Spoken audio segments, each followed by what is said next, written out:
Meus amigos, a Libertadores está voltando. O Palmeiras enfrentará a Universidade Católica do Chile em busca de uma vaga nas quartas da competição. E como em todo jogo decisivo do Palmeiras, o análise entra em campo para te deixar por dentro de tudo que você precisa saber sobre o adversário do Verdão. Pontos fortes, destaques individuais, como eles jogam e principalmente, claro, os pontos fracos, que podem ser os caminhos para o Palmeiras conseguir essa classificação. Solta a vinheta.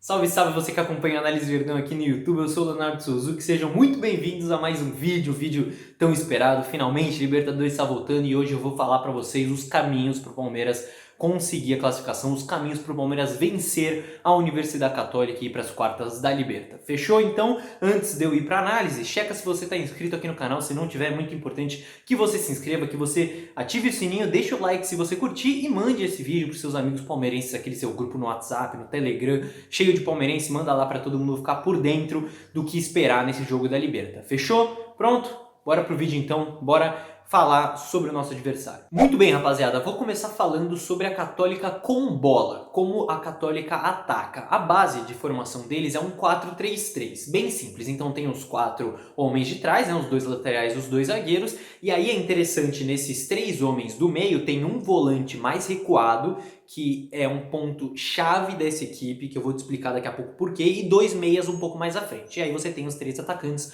2 pontas e um centroavante, que é muito importante também, mas depois eu falo sobre isso. Então, na saída de bola, a base deles na saída de bola é ter os 4 homens, a linha de 4 atrás, mais esse primeiro volante. Então, como vocês podem ver nessa imagem, as linhas brancas aí estão ligando os jogadores da Católica, você tem os 2 laterais abertos, os 2 zagueiros e esse volante ali no meio. Os 2 meias, como vocês podem ver em destaque mais para a direita, estão na entrelinha do adversário, né, esperando essa bola. Então estão entre as 2 linhas de marcação do adversário. E por que esse volante, né, esse primeiro volante que eu falei é muito importante? Porque é ele que vai ditar o ritmo ali da saída e é ele que vai ser responsável pela circulação da bola, por inverter lado. Então é muito importante esse jogador, que geralmente é o Saavedra, o Nacho Saavedra geralmente é esse primeiro volante. Então olho nele, é um jogador jovem, dinâmico e que é essencial para essa circulação de bola da Católica, tanto que a maioria dos jogos que a Católica vai bem ofensivamente, consegue criar oportunidades, ele tem liberdade, marcar ele já é meio caminho andado para o Palmeiras, então ele é realmente essencial nessa circulação. Dependendo dos jogos, do momento, se a Católica estiver precisando mais do gol ou se estiver ganhando mais campo de ataque, os laterais podem subir um pouco mais, como vocês veem nessa imagem aqui, né? Os 2 zagueiros ali mantidos, os laterais já bem numa altura bem mais alta e em destaque, claro, o Saavedra, mais uma vez esse primeiro volante, sempre auxiliando na saída e sendo essencial para a Católica. E aí, a partir disso, a partir dessa saída de bola, qual que é a ideia da Católica? Verticalidade. Eles não são de ficar circulando muito a bola, de ficar enrolando muito, não. A ideia é ser mais agressivo, mais direto. E como? Principalmente por triangulações dos 2 lados do campo. Então vocês podem ver nessa primeira imagem, observem que o jogo está no primeiro tempo, então tem a triangulação de um lado, e aí na outra imagem, já no segundo tempo, triangulação do outro lado também. Então eles usam muito essa triangulação dos 2 lados, utilizando o lateral daquele lado, o ponta daquele lado e o meia também daquele lado. Então é um meio de chegar ao ataque que a Católica força bastante. Outra maneira também menos usada é jogando por dentro, tem menos espaço para fazer isso, então por isso que é menos usada, principalmente usando o pivô do centroavante, que é o Zanpedri, que é um outro jogador muito importante da Católica. Então ele está sempre buscando o corpo do zagueiro adversário para poder fazer esse pivô e para jogar a bola, para distribuir a bola para os lados. Como vocês podem ver nessa imagem aqui, você já tem a bola ali por dentro, o jogador que está com a bola atraindo o marcador e todo o espaço para ultrapassagem do lateral. E os laterais da Católica ultrapassam bastante, chegam bastante ao ataque para realizar cruzamentos. A Católica, entre os times que se classificaram para as oitavas da Libertadores, é o 4º que mais tentou cruzamentos na fase de grupos. Então isso acontece bastante, ultrapassagem dos laterais e cruzamentos, chegando muito à linha de fundo, né? Seja com o jogo por dentro, com o pivô do Zampedri, seja com as triangulações. Então, e o Zampedri também é um cara muito forte no jogo aéreo, por isso que eles fazem bastante cruzamentos também, com os meias infiltrando por trás. Só que aí, se a saída for bem marcada, eles vão acabar tentando o jogo direto. Vocês podem ver nessa imagem aqui, olha como a saída está bem marcada pelo adversário, está bem encaixada, e aí você tem até um movimento de meias e pontas retornando para tentar criar a linha de passe. Só que assim, quando eles estão fazendo isso é porque já está desorganizado, é porque já não está dando certo, e aí eles vão tentar o jogo direto, principalmente no Zampedri, para tentar ganhar essa bola pelo alto. Então quais que são as possibilidades de saída da Católica? O Saavedra por dentro, para tentar gerar essa dinâmica, não dá. Então laterais para tentar triangulação com meias e pontas, não deu, jogo direto no centroavante. E aí é interessante destacar também que até nesse jogo direto a Católica vai ter um desfalque importante para as oitavas, porque a Católica perdeu o Matias Dituro, que é o goleiro, era o goleiro titular, foi para o Celta de Vigo da Espanha, e era um goleiro que ia muito bem com os pés, e ajudava muito nessa saída, seja com passe curto, seja com jogo direto para o centroavante, para os pontas. Então até nisso a Católica tem um certo desfalque. Muito bem, rapaziada, vamos falar agora do jogo sem bola, e aqui tem muitos problemas que o Palmeiras pode aproveitar, então fiquem ligados. Eu falei para vocês que ofensivamente era um 4-3-3, defensivamente esses pontas vão voltar e vai virar um 4-1-4-1, como vocês podem ver nessa imagem aqui. Então você vê a linha de 4, centroavante mais à frente, e em destaque mais uma vez o Saavedra, que é esse primeiro volante que foi importante com bola, vai ser importante sem também, porque ele é esse jogador que fica entre as duas linhas de 4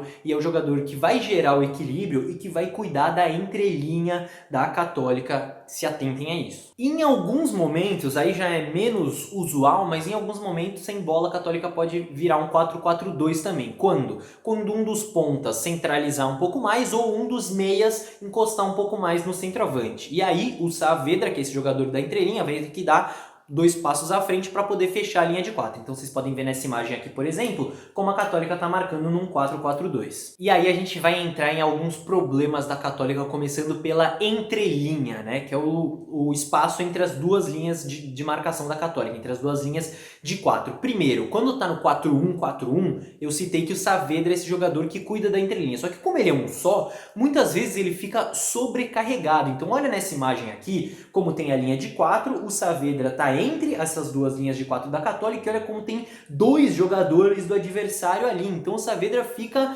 sobrecarregado, ele não consegue cuidar dos dois. Isso é um ponto que o Palmeiras pode aproveitar muito bem, porque tem Rafael Veiga e Gustavo Scarpa jogando naquele setor. O centroavante também pode baixar, seja o Rony, seja o Luiz Adriano, seja quem for, pode baixar para ocupar e gerar superioridade naquele setor também. Então é um espaço do campo, é um ponto que o Palmeiras precisa se atentar muito, porque pode gerar jogo por ali e pode gerar perigo por ali. Ah, mas e quando é no 4-4-2? Aí é pior ainda, fica ainda mais desprotegido, porque eu citei que o Saavedra precisa dar 2 passos à frente para fechar a linha de 4, e aí não fica ninguém para cuidar da entrelinha. Então olha nessa imagem aqui, o Saavedra, que é o primeiro volante, né, tá em destaque, olha como ele tem que dar 2 passos à frente para fechar a linha de 4, e olha o espaço que fica nas costas dele para o adversário poder aproveitar. Então é um ponto chave do jogo. Agora, outros 2 pontos que o Palmeiras pode aproveitar também, que têm sido vistos muito mais nos últimos jogos da Católica, porque a fase do time chileno não é boa. Primeiramente, a pouca pressão na bola, pouca intensidade para pressionar a bola. Olha nessa imagem aqui, o jogador que está com a bola ali em amarelo está em destaque, tem até um companheiro do lado dele sozinho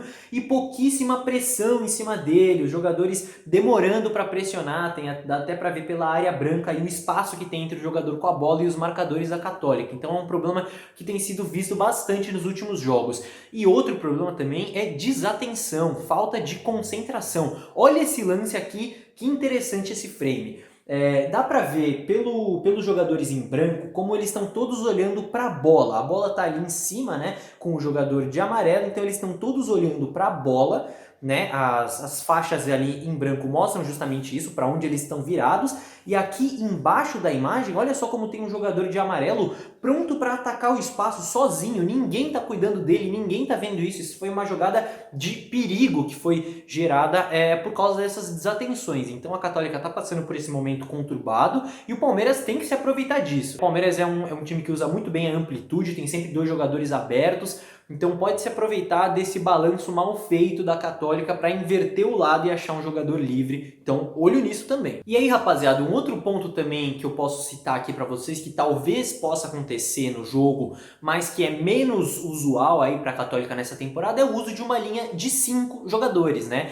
Eles usaram 3 zagueiros e 2 alas em um jogo só da Libertadores contra o Atlético Nacional, venceram esse jogo, mas o que pode acontecer também é um dos pontas baixar, né? Tem a linha de 4, um dos pontas baixar e formar essa linha de 5, como vocês podem ver nessa imagem aqui, a Católica sem bola, o ponta aqui embaixo baixa mais, forma essa linha de 5. E aí, quando essa linha de 5 é formada, a saída de bola, que antes tinham 4 jogadores mais o volante, acaba virando uma saída com 3 jogadores mais o volante, como vocês podem ver nessa imagem aqui. Só que aí fica bem mais desorganizada, tem bem menos opções, é uma saída de bola bem menos treinada, então a Católica fica ainda mais previsível com bola. Então, rapaziada, conclusões importantíssimas. O momento da Católica é conturbado, eles acabaram de ser eliminados pro Everton de Vinha del Mar, da Copa do Chile. O treinador, o Gustavo Poyet, está sendo muito pressionado por lá. Eles perderam também, como eu citei no vídeo já, o Matias de Turo, que era o goleiro titular, era um dos líderes, experiente, bom com a bola no pé. Inclusive o goleiro que substituiu ele no último jogo, o jogo da eliminação, que é o Bernedo, tomou gol debaixo das pernas até, então de fato a fase não é boa. Mas a gente não pode deixar de lado o peso de uma Libertadores em termos de concentração. Então, tanto com bola quanto sem bola, eles não vão entrar tão desconcentrados, né, por ser uma Libertadores, e também a empolgação deles de chegar nas oitavas, porque a Católica não chegava no mata-mata da Libertadores desde 2011. Então vai ser um jogo muito importante para eles. Então, apesar de tudo isso, apesar do Palmeiras ser um time mais organizado, não pode dar bobeira, porque é a Libertadores. A gente viu isso com o CRB. O Palmeiras é um time melhor que o CRB, mas foi eliminado na Copa do Brasil. Então, independente de toda essa superioridade pro lado do Palmeiras, tem que entrar focado e tem que sentir o peso da Libertadores. E outra coisa que a gente não pode ignorar também é a qualidade individual da Católica, que tem sim bons valores. O centroavante, eu citei aqui o Fernando Zampedri, experiente, artilheiro do time no Campeonato Chileno, fazedor de gol, tem que tomar cuidado. O Inácio Saavedra, que é esse primeiro volante, eu mostrei aqui para vocês como ele é tão importante no momento com bola e no momento sem bola, então olho nele, pode ser a chave do jogo se o Palmeiras souber anular esse jogador. Ele que tá na liderança, não na liderança, mas tá nas primeiras posições em ranking de passes certos, por exemplo, do time, mas também é o líder do time na Libertadores em recuperações no campo de ataque. Então isso mostra como ele é importante nas duas, em todas as fases do jogo, né? E outros jogadores importantes também, os meias que eu citei, tem o Alwed, que é um meia experiente, que é líder de chances criadas do time. Os pontas também, é interessante como a Católica tem um bom balanço entre pontas experientes e pontas jovens. O Puig, por exemplo, tem 35 anos, é um exemplo de ponta experiente, é muito habilidoso com bola, não se sabe ainda se ele vai jogar porque tá voltando de lesão e tudo mais. Outro que tá voltando de lesão e que é muito jovem é o Tapia, só 19 anos, revelação da Católica, bom jogador também, mas principalmente um ponto que o Palmeiras tem que tomar cuidado é o Diego Valência, de 21 anos, é o ponta veloz, líder em participações diretas do time na Libertadores, vice-artilheiro no Campeonato Chileno, é um cara que o Palmeiras precisa tomar cuidado, inclusive foi convocado para a Copa América pela seleção chilena. Então é um cara com boa finalização rápida, o Palmeiras precisa tomar cuidado também. E agora eu quero saber de você, comenta aí o que você espera desse jogo, o que você acha do nosso adversário e dá essa moralzinha pra gente aqui no like, na inscrição, porque assistir os jogos da Católica para produzir essa análise com imagem, com tudo mais, então dá a moralzinha do like, pega o link do vídeo e manda pros seus amigos palmeirenses, manda naquele grupo de palmeirense no WhatsApp para todo mundo ficar por dentro do nosso adversário na Libertadores, fechou? Se você se inscrever também, não esquece de ativar o sininho, que é muito importante, e de seguir o Análise Verdão em todas as redes sociais para mais conteúdos exclusivos sobre o nosso Verdão, Twitter, Instagram, Facebook, Roxinha, segue lá que tem muita coisa boa, fechou? Eu vejo vocês no próximo vídeo, tchau, tchau!